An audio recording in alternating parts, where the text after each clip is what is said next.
There is a hidden history that's been deliberately obfuscated from the peoples of the world, and that's why I am on the trail of the Nephilim. The Genesis 6 narrative states that the Nephilim are on the earth in those days and also afterwards. If that's true, can we find evidence that corroborates this? I'm L.A. Marzulli. Join me as we go on the trail of the Nephilim.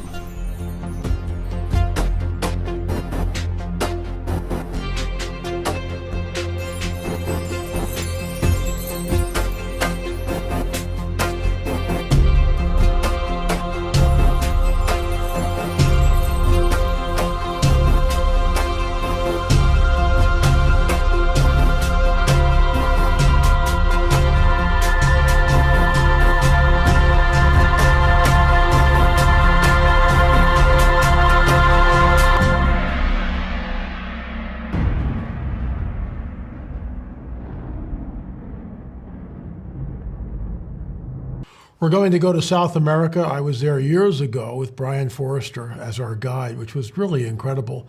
The place is called Tiwanaku, and what you're going to see is something from our up-and-coming video, On the Trail of the Nephilim, number 8, and it is entitled Out of Place Artifacts, and we'll get into that and so much more. But first, a word from our trusted sponsor.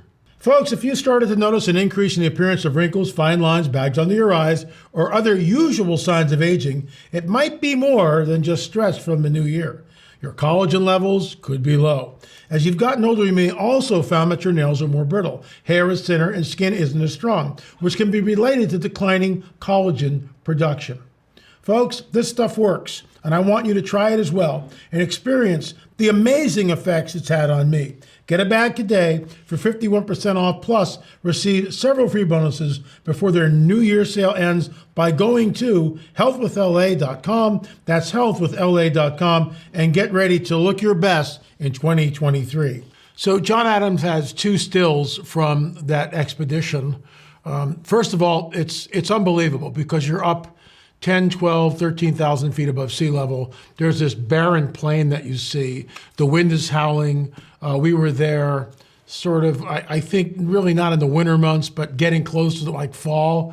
So it was kind of cold and the wind was there. And you come upon these ruins and we just scratched our head. When we look at these things, we go, what are we looking at? Who created this? So John Adam will put these up intermittently as he seems fit. There's only 2 pictures, but you can see this is an out of place artifact. This is either andesite stone or basalt. It's very hard on the Mohs hardness scale, as 10 being a diamond, and you kind of go from here. This is like 5 or 6. You can't cut this with a copper chisel. Look at the craftsmanship in this bench. If that's what it was, we don't know what it really was used for. It appears to be a bench, but we're not sure. Certainly an out-of-place artifact. Look at the symmetry. And just so you know, it's, as a woodworker, if I'm making something square, I can do that. But the moment I bring a radius in or I start doing things in the round or a curvature, it becomes like 3 to 4 times as hard. It's very difficult. And, you know, it's one thing to take an electric sander and sand something and kind of get things uniform that way. It's another thing to shape andesite stone. Look at the symmetry here. Look at the absolute precision that this object was made, certainly an out-of-place artifact. So what we're led to believe is that the Inca, or whoever were there, built all these artifacts and then just sort of abandoned the site and went away. That's not what happened. Something incredibly cataclysmic, just like we see in Ollantaytambo and other places, happened at this site. Things are thrown down. Large slabs of stone which have been cut and tooled with some sort of like a router type device, although it's not a router. Whoever did this, they took the tools with them. There's not a vestige of anything. And when the Inca come into this, as we saw in our Silastani Towers, which is back a long time ago, the Inca come in and they sort of take head-sized rock and they make a round tomb and they stick their dead in it. The Silastani Towers are something completely different. If John Adam wants to put that up there, maybe I'll send him a picture so you can reference that. These towers are shaped like this. So they're narrow at the bottom and they go upwards. As they go upwards, they go outward. So the radius is changing every eighth of an inch, the radius is changing. We see very large blocks of stone put together with absolute precision. And yet, the archaeologists insist that the Inca did this. Folks, there is a hidden history, and this has nothing to do with the Inca, in my opinion. This is Nephilim architecture, fallen angel technology. Now, that's conjecture on my part, but we know from the Book of Enoch. And some of you may scoff at the Book of Enoch. The Book of Enoch is quoted in our Bibles in the Book of Jude. So people can, they make all sorts of excuses. It's quoted in Jude. So if it's good enough for Jude to quote from, it's certainly required reading for me, at least to see what Enoch 1 is about. And we know that when the fallen angels came down here, they dispensed technology to mankind. We know that from the Book of Enoch. Here's the deal. If you were to keep one book out of the Bible to make sure people wouldn't read it, that's the book you take out, in my opinion, because it shows all the mischief. It hails and dovetails back into Genesis 3:15 narrative about the seed war. Remember, Jesus is talking of a serpent. Your seed, your offspring, will be at war and enmity with the seed, the offspring of the woman. The proto-evangelion, the Messiah, will crush your head. You will bruise his heel. That sets up the rest of the biblical narrative. So by taking the Book of Enoch out, don't read that book, whatever you do. I'm not saying it's canon.